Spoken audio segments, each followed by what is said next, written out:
Join me as I explore the exciting world of model railways with behind-the-scenes features, step-by-step tutorials, interviews, videos, reviews and much, much more. I'm Dawn Quest and I love building model railways. South East London-based Erith Model Railway Society, who have their clubhouse base about a mile away in the neighbouring town of Belvedere, and hold their yearly exhibition 13 miles away from this location in Longfield, near Dartford in Kent. Longfield, of course, is home to the Longfield Scale Modellers Group, who, to save any confusion, hold their club night in Gravesend, and have their yearly model show in Erith. So, what do we call this show? Some call it the Erith Model Railway Show, others the Longfield Model Railway Show. Let's put this discrepancy to bed, shall we, once and for all, and just use the actual name of the show the organisers use on their official programme guide. Oh. Dawn, should I call it Erith or Longfield?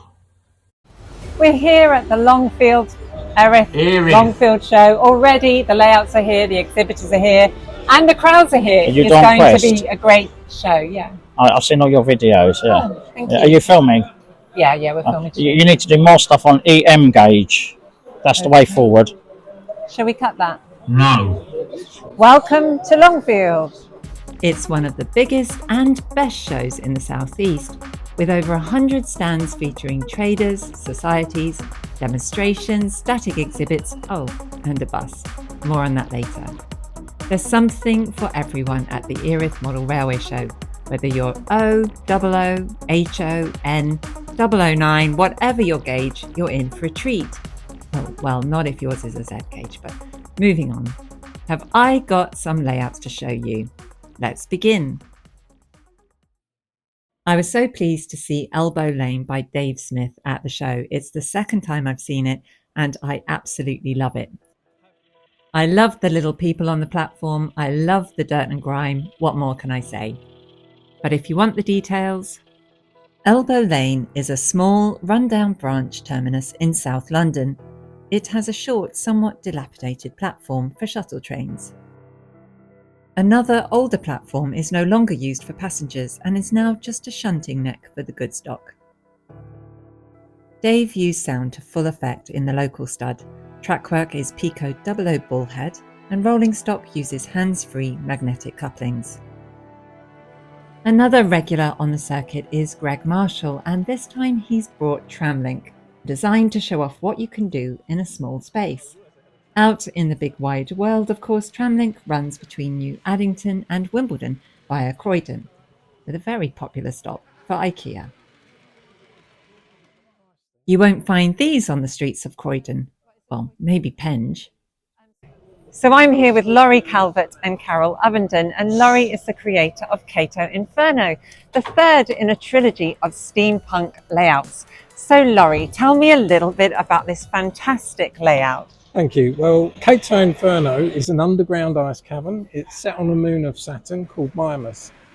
Now this ice cavern unfortunately is on fire because the steampunk dragons have attacked the aircraft complex, so all the locos are trying to escape. And it's the third in the series, so are they all linked by a story? So all three layouts are linked. Kato Pass was the original. This is a steampunk layout that's being attacked, a rocket complex. And the second one was a steampunk dockyard that's being attacked by aliens and dinosaur fish. This one, the steampunks are doing the fighting, the attacking, on a space marine complex on another ice cavern or another cavern. So they're getting their revenge, if you like. And this actually ends the war and represents the final part of the conflict. Why steampunk, Laurie? What's the fascination? Steampunk really lent itself to steam model railways. There's an obvious connection there. So that's why the first two layouts were primarily steampunk, but this third one is actually more science fiction. So there's a steampunk element in it, but it just shows that I'm now changing things a little bit. And I can see you're in fantastic get-ups here, wonderful outfits. Carol, what's the reaction from people who come to see these layouts? They're amazed at it. Everyone's really intrigued by everything, fascinated. All age groups, elderly, middle-aged, children absolutely love it. So there's interactive buttons. It's interest from all age groups. I worked with Hornby. There was a team of us on the project, but they very kindly allowed me to design the locomotives and rolling stock and other things as well. So that was really interesting to be part of that process. And it was lovely for me because the layouts evolved from Kato Pass to being on television and news and things like that. And finally, icing on the cake was Hornby asking me to be involved with the project. So that was just a dream come true. That was wonderful. From steam of the future to steam of the past. Here's Ashenden Junction. Andrew Town has based this lovely layout on a small branch line station on the Southern Railway network. It's also served by the Somerset and Dorset and Great Western Railway companies. It was once a junction with the line from Grafty Harbour, but that line has now closed due to the downturn in trade from the local fishing village. The old line now serves as a siding in the goods yard and is blocked off by some disused rolling stock. The Double O Gauge Association always a fixture at these shows, and I should know, I'm a member. But this time they're here with Staple and Ash. Opened in 1916, it was one of the busiest stations in the East Kent Railway. It was reported to have handled more than 20 vans of local produce in a single day, with consignments having to be left in the yard overnight to await the arrival of more empty stock. This important station was later renamed Staple when Ash acquired its very own basic halt. The EKR system was eventually closed to passengers by British Rail in 1948. There's no longer any trace of Staple Station as the site is currently being used as a small farm. Staying in the Kent countryside, and it's Phil Lambkin's Kings North. How many trees did you say again, Phil? So how long did it take you to build Kings North? Actually, we were about 6 months actually to get it actually going to shows.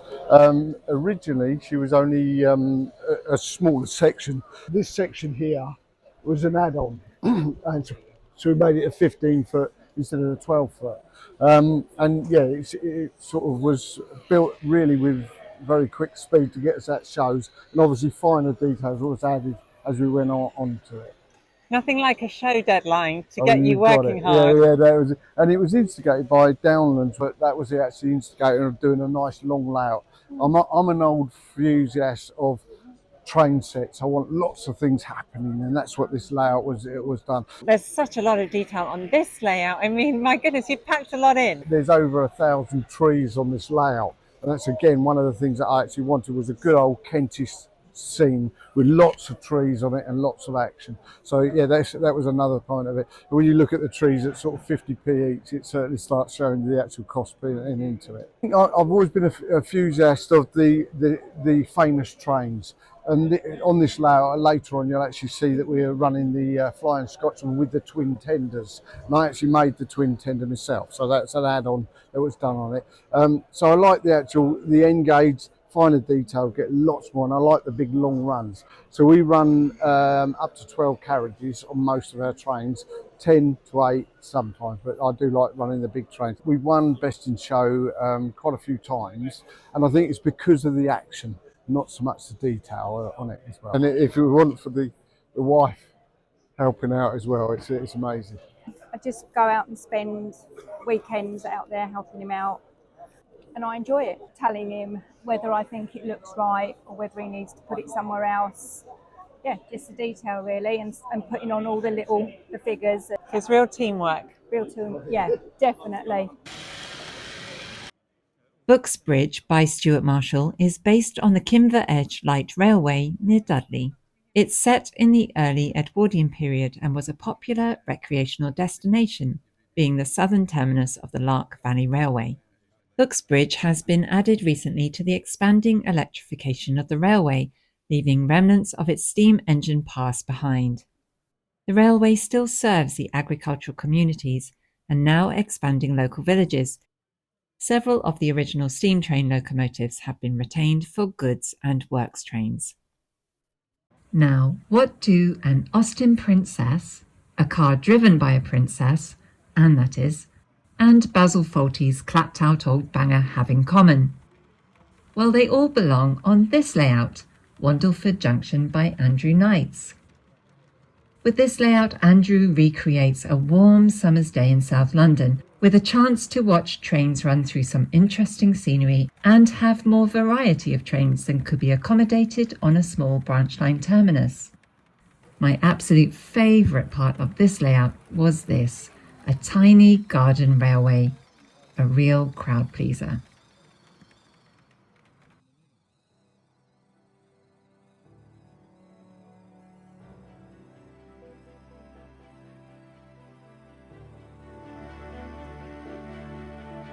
Railway modelling is so much better with friends. Why have one layout when you can have three, all joined together into one big modular layout?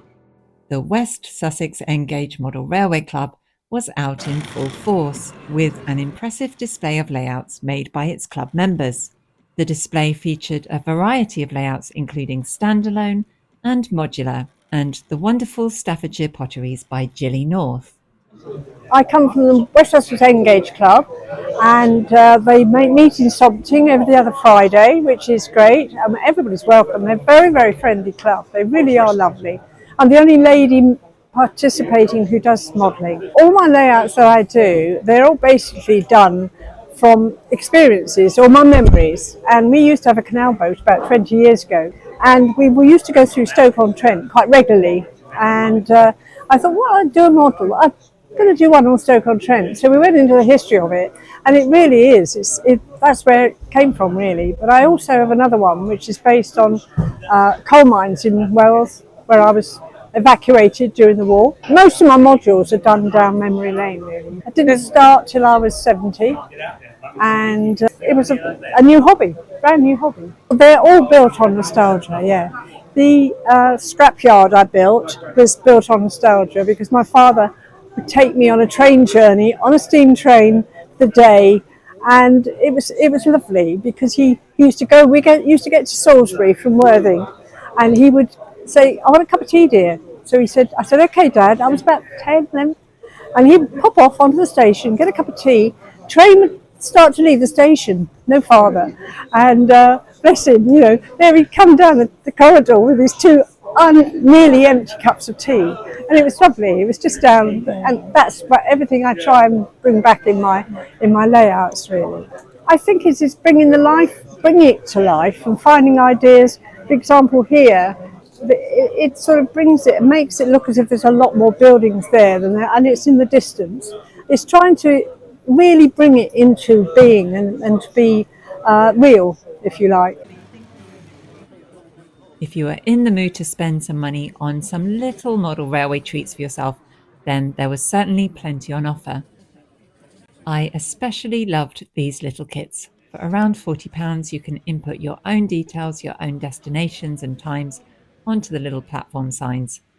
They're the perfect accessory for a contemporary layout. Like perhaps at Souk Bridge by Graham Bridge, a member of the Tunbridge Model Railway Club. There's 3 bridges for you. Isn't that a station between Gatwick and Crawley? Souk Bridge is a fictitious British Rail Southern Region London terminal station during the 1970s, drawing its inspiration from Cannon Street and Holborn Viaduct stations. Almost all the structures you see here are made of card, and at first glance Souk Bridge may appear to be a standard typical model rail station. But when you look closer, you notice all the tiny details, which truly makes this a standout layout at the show. I think Souk Bridge is perhaps one of my favourite layouts at the Longfield show this year. You know what they say, you're either a south of the river person or you're a north of the river person. Well, if you're a north of the river person, then Hatch End is for you. This busy layout shows 4 AC main lines of British Rail running parallel with the Bakerloo Underground. Plenty of action on this layout to keep the visitors happy. After a double O and N layout bonanza, it's time for a little narrow gauge. Plug Street is Lawrence Hendry's first attempt at a 009 layout, and it looks stunning. I've had double O layouts, but I thought I'd dabble in this. I have a bedroom at home which is allocated to the model railway, with my double O layout. I've managed to squeeze this in a corner.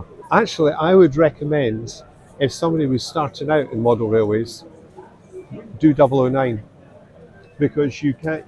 00 is a decent scale. You can see what you're doing, but 009, you can do it in a small space, and you are now supported well with a trade with Backman. They've got some really good stuff coming out all the time. It was the book on the War Department Light Railways, and I thought that it was very interesting. I've done history at school, and I was interested in the First World War, and the War Department Light Railways was something new to work on. And I had bits and pieces, and the idea of a casualty clearing station just seemed the right thing. Some people have this idea that they have machine guns going. Machine guns wouldn't have been right next to the railway. The railway was further back than that. These plastic tents and the Nissen huts, they're the result of my son's toys when he was younger. He had soldiers with them. You get bits and pieces and just, that'll work, this will work. Sounds like a man after my own heart. Kinloch is one of 2 layouts brought here to the show by the Noel group of railway modellers all the way from Scarborough. It's based on an 1889 proposal to build a branch line from the principal Dingwall and Skye railway station at Auchnasheen to Alt Bay. Whilst the bill reached its second parliamentary reading in 1893, the Act authorising construction of the line was never passed and the project ceased. With this layout, Nick Skelton imagines that the line was constructed and terminated at Kinloch. From the furthest corners of Scotland to the most southerly points of England, and Portway, a 00 layout from Stu Davies. Portway is a small terminus station set in the earlier days of privatisation and served by Wessex trains that ran services from 2001 to 2006. Somewhere behind all those people is a very special layout, the second from the Noel group of railway modellers. Okay, so Scarlington was started roughly about 8 years ago, and it was started as a club layout by Scarborough District Railway modellers. Eventually, the members that formed the North of England Line group decided to leave the club, and we bought the layout that we'd built. It's set in the early 1980s or late 1970s, and it covers the blue diesel and sectorisation era. There's so much going on in this layout. I think it will take us all day to just look at it. I mean, I could spend all day. What are your favourite parts? Well, each person has their own individual favourite parts, because a lot of the buildings and scenery is scratch built. I know that one of my colleagues, Jeff, he built the funicular railway that you see, so I think that's his favourite little part of it. I built the station and the Empire Square, that's my favourite little bit. But every time you look at the layout, you tend to see and remember, because 8 years is quite a long time ago, you tend to remember the little bits and cameos that you built yourself. We had a rough plan, quite a detailed rough plan, but like all model railways, it tends to evolve, and things did change during the building process. So it doesn't really look like what we first envisaged. It was very much an evolving process, and we think refining it and improving it as we went along was quite a successful outcome. A lot of the rolling stock is proprietary, off the shelf, but we do have some scratch and kit built rolling stock. Some of our members do prefer the diesel era, and this layout was built to placate them. We're quite pleased that people do actually like the layout. It did a couple of shows before COVID hit, and then COVID wiped out every show, so it was off the show circuit for a little while. But when it came back again, it has won a few, as I say, Best in Show awards, which we're very happy about, voted for by the public and our peers here. It gives us quite a lot of pleasure that people are enjoying the layout. And what is it you love most about this? I love the scenery. That's my particular interest. I like building the scenery, and anything that I can build and scratch build so that it's totally unique. That's my real interest in the hobby. Slightly smaller dimensions now, but no less detailed and engaging. It's Shillingstone from Phil Gardner. The layout is designed as a tribute to Shillingstone Station in Dorset, the North Dorset Railway Trust and the Somerset and Dorset Joint Railway. It incorporates scale models of the station buildings and other railway-related buildings at Shillingstone. There are 2 main track circuits with passing loops behind the back scene. There are also sidings for a goods yard, cattle dock and coal yard. A completely different feel to this one, 2 Bridges Up sidings by Andy Howard. This is a 4mm scale 00 gauge set in a fictitious location in the southern region, near a major junction station behind the bridge to the left, and with a freight yard just off scene to the right. 2 Bridges Up sidings has a double-track main line at the front of the scenic section, and yard reception siding and loco stabling sidings behind. The layout's era is 1980s to 1990s, depending on the stock selected. This next layout is one that I've been wanting to see for some time and comes highly recommended. It's White Meadow Quarry by Anna Bass and Ray Taylor.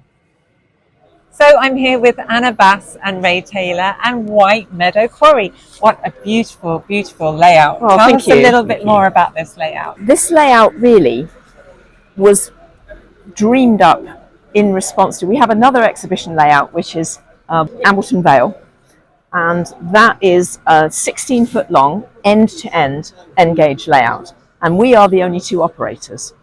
And when the layout is end-to-end, of course, it keeps you busy the whole time because you have to field the trains at each end. And so it occurred to us it would be nice to build a layout that at least had some loops, so that if we needed to stop and chat to people, the layout would keep moving.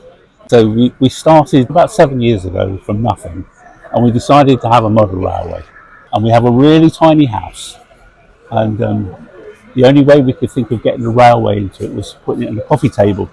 So we developed this coffee table called Feldspar, which is a sort of obviously a roundy type layout, but it is our coffee table at home, and we actually use it as a table, and in the evening the trains run round and we watch the telly and stuff like that. We then decided we wanted a slightly bigger layout, so we built Ambleton Vale, which is a 16-foot end-to-end layout with a horse race course on it, which is different from a lot of people haven't seen a horse race course on it. So Anna's into horses, so it suited that very well. It suited the whole thing very well. And so we've been taking those to shows, and then this one, as Anna said earlier, was developed as a result of running those at shows. 2 beautiful layouts now with distinctly European themes. The first is Depo de Camon, which is fictional but loosely based on the French-Swiss border, with a nearby depot for lorries to be driven onto wagons and taken south through the Alpine tunnels. And in true European style, it even has a McDonald's. The second layout is Blnt by Bill Bishop. The station is based on Gefries, a town in Upper Franconia. Blint is set in the 1960s, with all the stock viable for period and location. Maybe it was the palm trees, or maybe it was the airboat. Something about this layout, Plant City, caught my attention and had me thinking about booking a holiday in Florida. Based around the Florida Potato and Onion Company, its creator Andrew Brown used Google Earth to study the location and create a perfect replica. I was shown a Google picture of it, and I was looking to build a switching layout, and it seemed to fulfill all my sort of interests and the space I had available. I very much enjoyed building the road vehicles and the lorries and the plant equipment that's in the plant yard. It's a mixture of Athern, Atlas, all ready to run, but weathered, with a few details added, but essentially it's straight out of the box. The freight cars are heavily weathered with graffiti, which isn't necessarily to everyone's taste, but you won't see a train in the States without graffiti. Upton Lacy is a quintessentially English layout based around a Cotswold town originally served by the Midland Railway and the Great Western Railway. In the late 19th century, the two companies built a new joint station. The track is hand-built using copper-clad sleepers and Code 80 rail, and John Wilshaw used a surprising material for the ballast, coffee grounds. The main river crossing is a model of Brunel's Bridge at Maidenhead. My last layout of this episode was so popular it was almost impossible to get close enough to take film. Eventually I got to speak to Peter, who explained why this layout holds such personal meaning. It was originally designed to be built for 2020 because that was the 80th anniversary of the Blitz. But of course 2020 didn't happen. Everything got stopped. But we'd already started, so we decided to carry on, and we've just pressed on since then. I was born in Stratford in East London, and although I obviously wasn't very old, but things that happened in those days you don't forget. So you can still remember the nights when you had planes flying overhead and then the banging and crashing. You just don't forget that, no matter how old you get. So I can remember being waken up at 2, 3 o'clock in the morning with a siren going and dragged out of bed, warm bed, into a cold, wet, damp Anderson shelter in the back garden. It's had a tremendous reaction. In as much as a lot of people have seen it around about the same age as me, or slightly younger, or a bit older, and it brings back memories. But it's also been useful in as much as we've had a lot of people come here with children who've sort of looked at it and wondered what was going on, and they've had it explained to them what exactly happened in those days, how people had to live, what they went through, how they survived, and many didn't. So they've had it explained to them. The Longfield Erith show was all that it promised to be. There were some of the best layouts I've seen, all under one roof. And judging by the crowds, the model railway hobby is alive and well.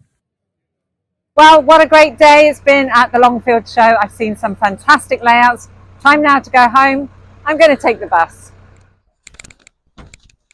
How else do you think I'd be getting home? Dawn, wait for me. Dawn, where you gone? Dawn! How am I going to get home now? You should have got yourself a ticket. Oh well. Taxi! Just kidding. If you like this video, please do like, share and subscribe. And of course, hit the bell to be notified of all my future videos.